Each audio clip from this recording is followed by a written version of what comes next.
since you're watching this video, I'm pretty sure you're thinking about going to Copenhagen or you are going to Copenhagen, and I have crafted a Copenhagen travel guide, which you can access with the link in my description. It's free. And all I ask is that you subscribe to my YouTube channel if you do use my free travel guide. Here are 10 things you need to know before visiting Copenhagen. I have my matcha. We're ready to go. The Denmarkians, the Danish. If you are traveling for the first time by yourself as a woman, Copenhagen is the perfect place to go. It is so incredibly safe. I would say probably one of the safest places in Europe to travel solo. I was able to walk alone at night and not feel like I was gonna get murdered. And it was such an amazing, revolutionary feeling, honestly. It felt extremely safe, which made the trip that much better than it already was. I cannot emphasize this Airbnb experience enough. When you go to Copenhagen, there are a lot of touristy things that you can do. But if you want to see Copenhagen from a local's perspective, I highly recommend that you do this Airbnb experience, which I will have linked down below. It was amazing. We got to see 16th century Dutch houses and got to try some really cool pastries and coffee shops. Such an amazing tour. I learned so much about Copenhagen through this that if you only have one day where you're in Copenhagen, maybe, I would highly recommend taking this Airbnb experience because you get to learn so much about not only the culture, but the people and everything about Copenhagen. I believe that in order to have a successful trip, you need to bring the right things. In the link down below, I have my Amazon recommendations for everything you need to travel successfully. If you want to find the best coffee in Copenhagen, it's not at a cafe, sweetheart. It's at these stands. I had a delicious coffee, chef's kiss, here at one of these stands. So don't worry so much about going to a cafe to get a great coffee. You can find these stands everywhere and experience deliciousness in your mouth. I had absolutely no problems. I knew not even one word of Dutch when I came to Denmark. Everyone there pretty much speaks English. They learn English from a very young age. So when you are traveling to Copenhagen, you do not need to worry about learning anything in Dutch. If you want to, you can, and I'm sure the locals appreciate you saying a couple of words, but it is not necessary. Everyone really speaks English.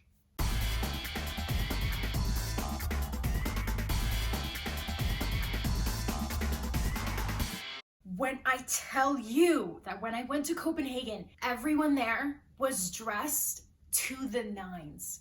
Okay, we're talking well-groomed hair, done to perfection, makeup, gorgeous, clothes of quality, style. These people were put together. So when you come to Copenhagen, bring your best clothes, bring your best jewelry, make sure that you look amazing because I swear these people look like models. Look your absolute best when you're in Copenhagen.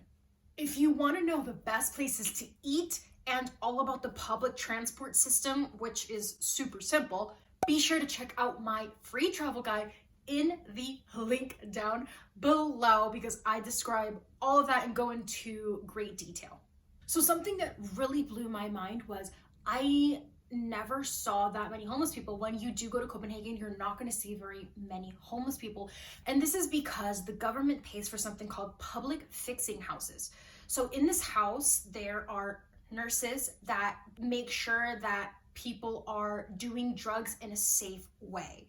So this is for, I believe, really anyone that wants to partake. The nurses watch over them, and it's such a super safe and clean environment. And I think that is incredible because, as we know, if there's not these public fixing houses, where are they doing it? They're sharing needles and it's not clean and safe.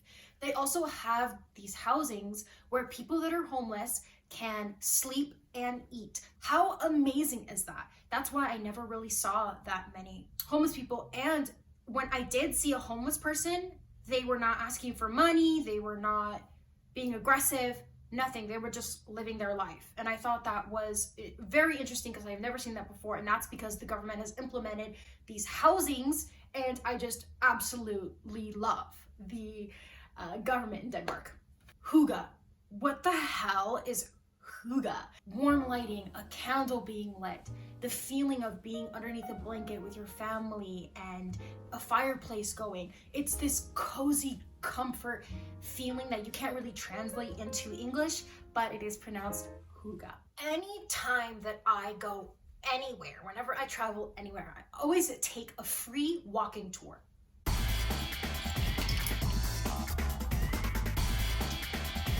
I definitely recommend that you do a free walking tour when you do go to Copenhagen, because you get to learn so much about the city. And on free walking tours, if you are solo female traveling like I was, I got to meet 2 amazing girls, and I got to have dinner with them and spend a couple hours with them. So through these free walking tours, you get to meet people from all over the world. You can make friends. You get to interact with the tour guide, who my tour guide was super sweet. He was a local, and after our tour, we went and got lunch together. We grabbed a beer. Like, these moments are just so beautiful, and I'm so grateful that I was able to experience that. Going on a walking tour is a win, win, win, win, win. I highly, highly, highly recommend that you go on a free walking tour on your first date. So how many days should you spend in Copenhagen? I spent about a week there, and I think that is the perfect amount of time.